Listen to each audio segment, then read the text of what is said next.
everybody. So today I am doing a new series of advice vlog posts. I have taken a bit of a break and been listening to my inner guide, and it's just been saying, relax, let go, stop trying. So I've been doing that, and my own nature has sort of been wanting to get really impatient and wanting things to be moving, and it's been really interesting to just try to sit with that kind of feeling, patience and allowing, and always trying to bring myself back to relax, enjoy life, do what you want to do. Everything you need is provided. And I could feel I was kind of coming to the edge of this and really asking for some guidance. And my boyfriend does, he's a musician and he does music recording and all that. And his recent, or someone, an artist that he's working with right now named Sophie, we ended up having a little chat. And she was just, it was really, really amazing interaction, and she was really positive about everything that I was saying to her, and she really resonated with what I was saying. And she just said, why don't you do like advice vlogs? And then in that moment I said, yeah, like how to deal with negative people. And so I'm gonna roll with this. I felt really inspired, I felt really enlightened after talking to her, so I wanted to say a personal thank you to Sophie for inspiring these advice vlogs. And I just spent the morning writing and making posters and stuff. So welcome to All to Love. All to Love is the name of my website and my company, my brand. And the idea behind All to Love is that humans, in order to evolve, in order to heal the planet, we essentially need to heal ourselves. And we heal ourselves through the power of love, all of us as individuals, and then collectively as well. So I'll just recap a little bit along the lines of what Sophie and I talked about, but then I'll share that with my own experiences as well. So today's vlog is all about how to deal with negative people, and obviously how we interact and we relate to people we know, or people that we're close to, in particular maybe our families or really close friends.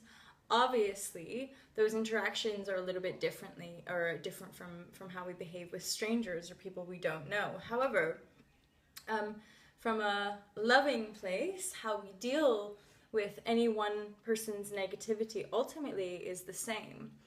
And it comes down to one of the Aquarian Age's yoga sutras, or the Yoga Sutras of the Aquarian Age, is recognize that the other person is you. And it has to do with taking responsibility of all of our emotions. So normally when we encounter a negative person, we often have an adverse reaction, a reaction, why is this person being so negative? And then we end up either getting angry, or I know for myself, oftentimes negative people would make me feel bad, would make me feel guilty, like what am I doing wrong? What else can I do to try and win this person over or something? And actually it's not like that at all. When we're centered in our own power, we're centered in our own loving vibration, we're able to more accurately recognize the person's negativity. And it can usually be two things. That person is genuinely in a really negative vibe, and that, I think, usually relates to more like strangers, that people we come across, they're in a bad mood, and ultimately there's not much we can do about it other than subconsciously or consciously. We don't have to vocalize anything, but we consciously try to shed some light on that person, try to, subliminally send some loving vibes, and try to see that person in a really positive place. And the other side is family and close friends, that oftentimes we end up in these sort of cyclical behavioral patterns, that one person says one thing, and I know for myself, my mom might say something, and then I react like, ugh, and I'm reacting from a place of when I was like a little kid, and I thought that maybe she was doing something to make me feel bad, and it totally wasn't the case at all. And then we still get into these sort of reactive patterns. So I think the best thing that we can do, especially with people close to us, is stay in our silence, notice when we have the kind of negative reactions come up within us, and spend some time internally, go inward and focus on, what is this negative reaction? Why am I having this? How am I able to see this person in their truth, in their love? And sometimes, the other person might be talking and obviously we're listening, definitely listening. But at the same time as engaging with this person, if there is something negative coming up, it's worthwhile to look at that.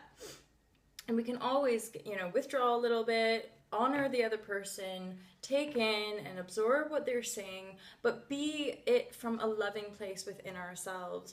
Oftentimes, almost instantaneously, we can see a shift in the person's perspective, so that as we vibrate love toward them, they then subliminally almost, or unconsciously, they're absorbing those loving vibrations, and their character or their perspective can slightly shift within the moment. Otherwise, we do it later on. We recognize, okay, I had a reaction there, or I felt annoyed, or I felt angry, and how can I see that person from a different light? So from afar, we try to do a practice whereby we recognize that we're one, we recognize that the other person was showing us an aspect of ourselves. So maybe you felt somebody was trying to control you. I often take that as a reflection that I'm still trying to control my life too much, and that's why that person's pissing me off. So I hope that was really helpful. Feel free to message me if you want a little bit of all to love advice on whatever it is you might be going through. This is new to me, and I'm still developing, and I really want to share like my own natural insights and beliefs about the world, because I've definitely felt some dramatic shifts, and more it's being reflected back that people do enjoy talking about this stuff, and more people want to engage, and I think it's really great to start the community and start the conversation about how we're going to sort this world out, how we're going to heal ourselves in order to heal the planet, and hopefully survive a little bit longer here, because it's super beautiful. Namaste everybody, all to love, have a wicked day. Thanks Sophie, bye!